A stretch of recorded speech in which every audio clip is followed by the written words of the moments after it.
Well, it is officially here. The first couple days of spring practice have come and gone. Have we learned anything new?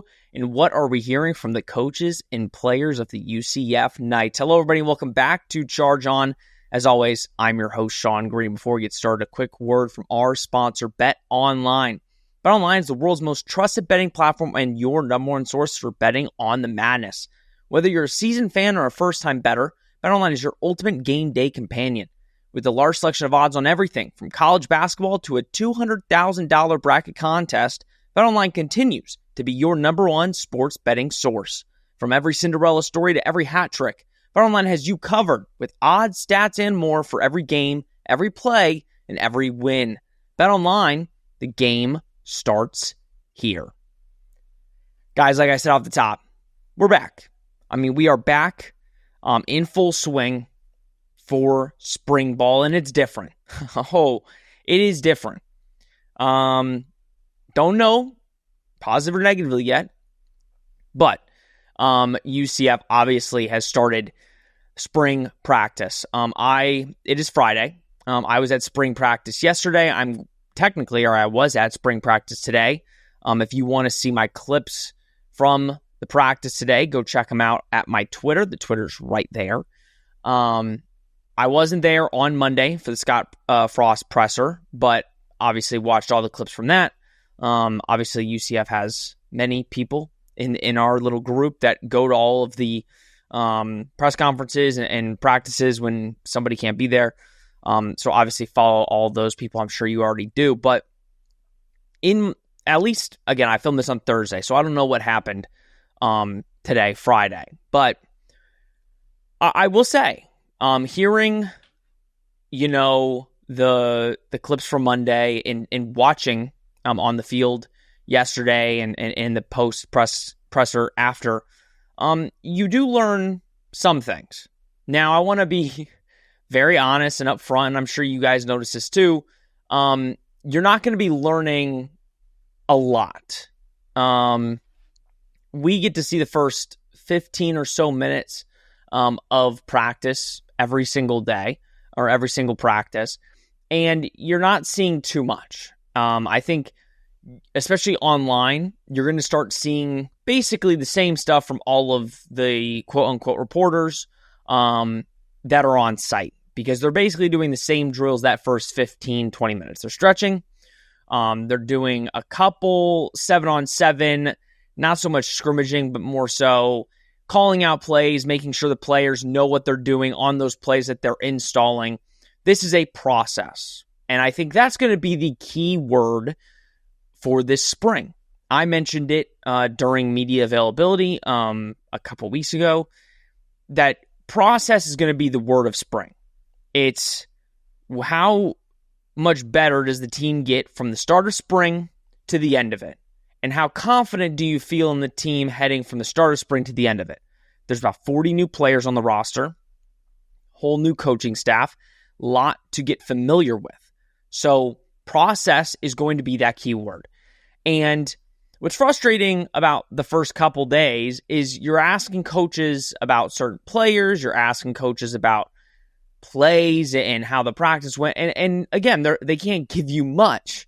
Now, is that coach speak to try and not give too much away? Is it genuinely they really don't know? I think it could be a little bit of both. But this has to be what the process is. When I went, at least Thursday morning, again, we walked into practice, and they were running a couple, again, not scrimmages. It was more so 7-on-7, calling a play that I'm sure they installed the day before, or a couple days before on Monday, calling plays, making sure that all of the players have got it. And again, you see sometimes, like, there were some players that are, not very many, but some players would go over to whatever guy on the sideline was calling the play and being like, is this blah, blah, blah? And they're like, yeah. So again, it's the first couple days of spring. You're not expecting it to be perfect. And the coaches have said that much. Like Scott Frost said, like, love the enthusiasm. There's a lot to clean up. And his one quote was, I want the guys to know what the expectations are.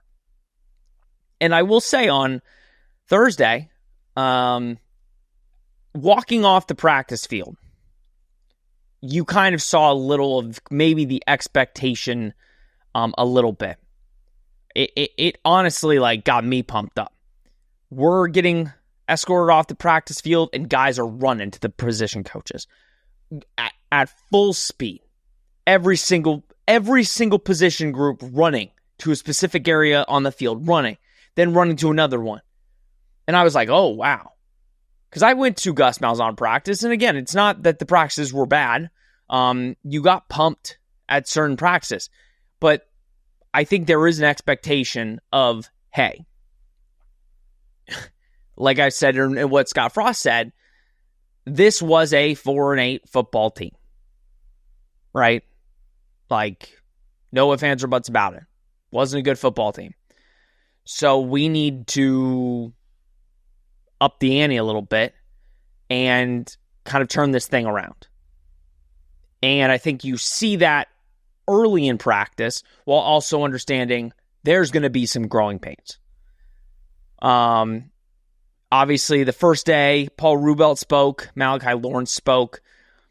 You could make the argument those are two of the leaders. Not Paul Rubel 100%. He is the leader of the offensive line. And in my opinion, he's going to have a nice year coming up. I think he's got a lot of potential. Malachi Lawrence, a guy that on this show we've been huge fans of, but we're very critical of him last year and the way he played. I think he's really primed to have a big season. And then Scott Frost spoke. And I think that quote that he gave saying that I want the guys to know what the expectations are huge. I think that is the quote that you can really take away and say the guys that understand what this coaching staff wants.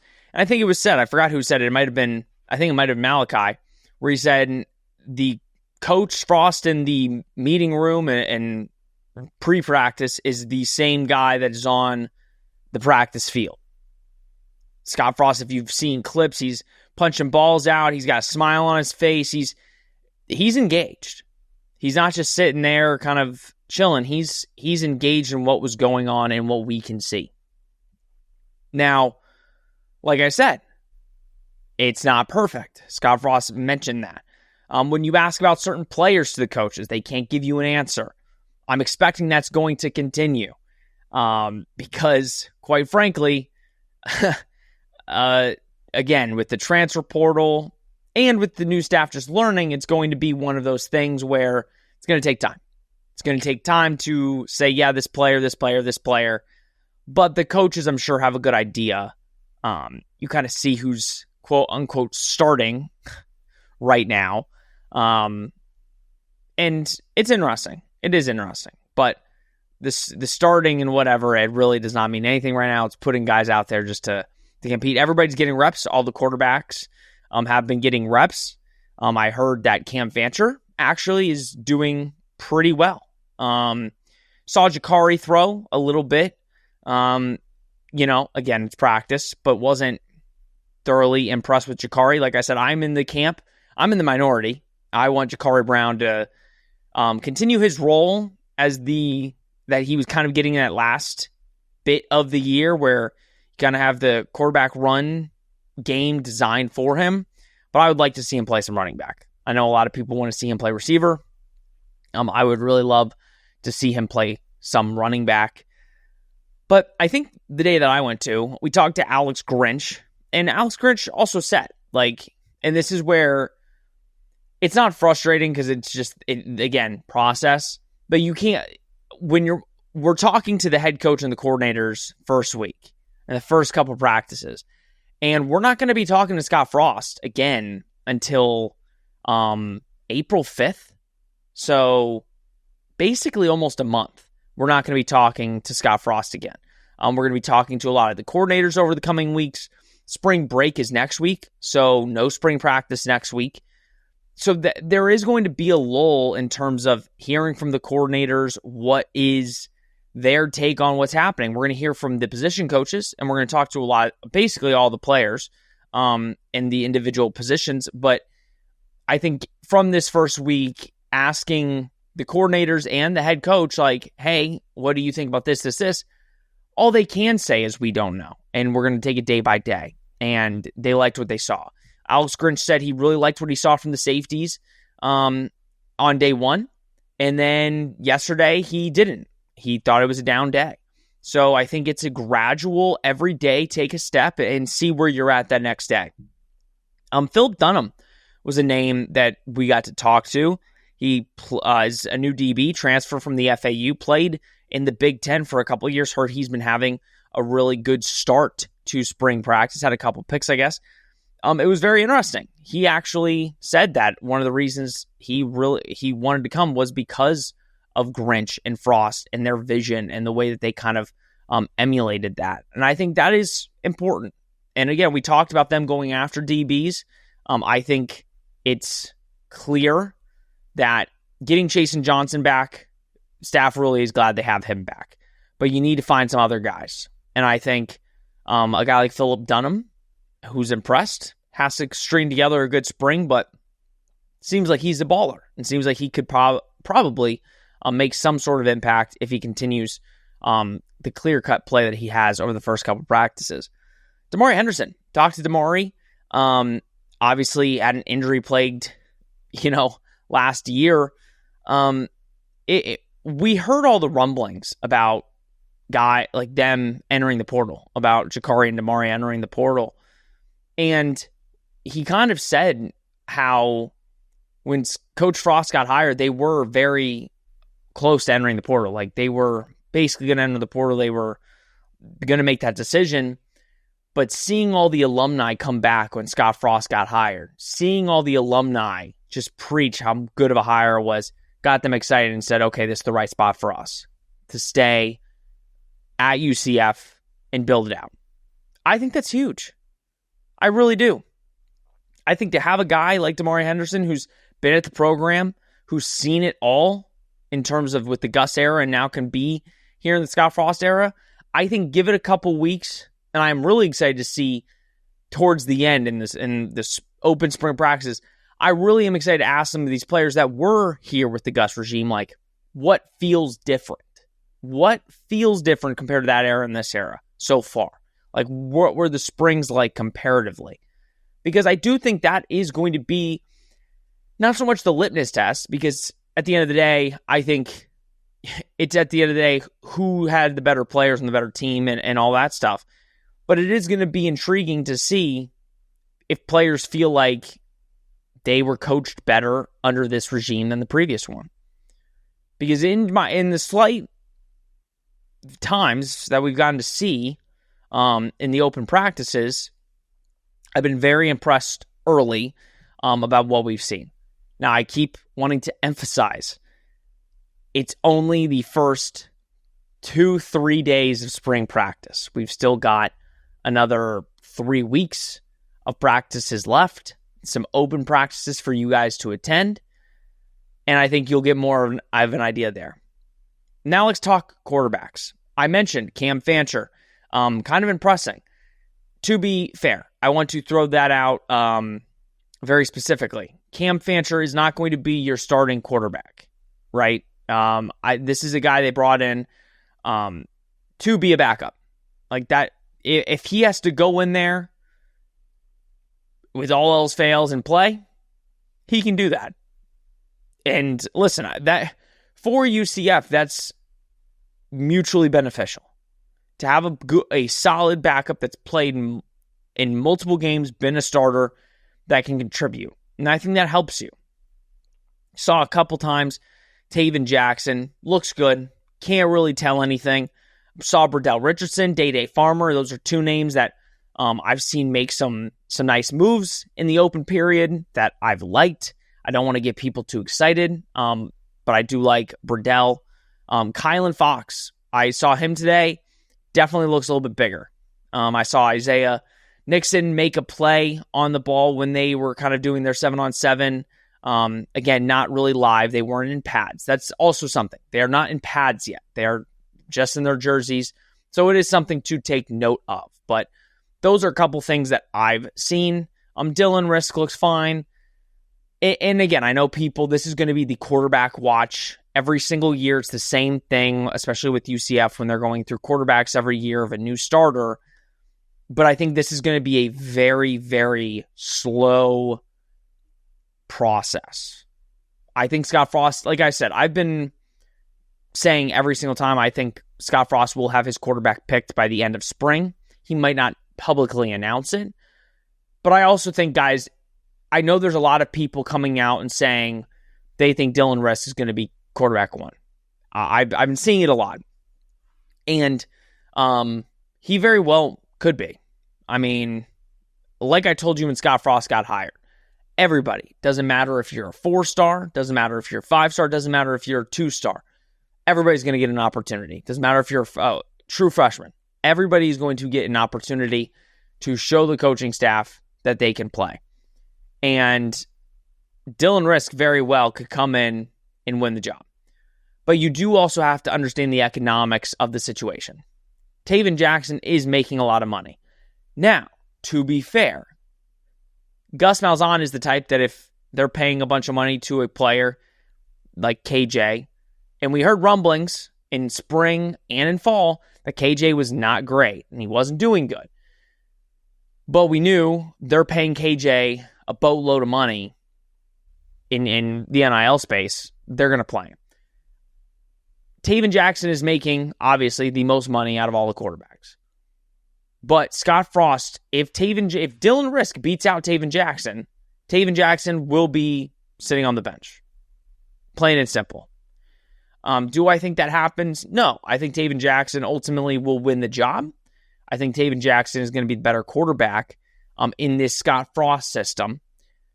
But with that being said, those that are in the Dylan Risk camp that want to see Dylan win and think Dylan will win, I don't think you're crazy for thinking that. And he also has a very good shot because Scott Frost is going to give him the opportunity to do so. One name I did want to mention, coach-wise, that I found interesting in the open periods, and I was impressed with, edge coach Mike Dawson. Mike Dawson, if you're at these practices, he is clear-cut energy guy. Like, he brings the juice at practice. Again, in the small time, I sound like a broken record. In the small time that we get to see, Mike Dawson, for me, has become one of my just favorite coaches to be in the presence of. Because he seems like he's on 110 every single time he touches the field. So I really like to see that. Jaden Nixon. I feel like I'm giving you a bunch of information, just what I've seen quickly. Not much to go off of, but I hope you guys appreciate it. Jaden Nixon, saw a couple runs with him. Dude looks speedy. He's quick. I think he is going to be a very interesting player for UCF in this system. I think Scott Frost, if they use him well and they use him how we know that Scott Frost knows how to use those type of guys, I think he can be dangerous. Just, again, in this small window of time with no pads and not going full speed and implementing the offense.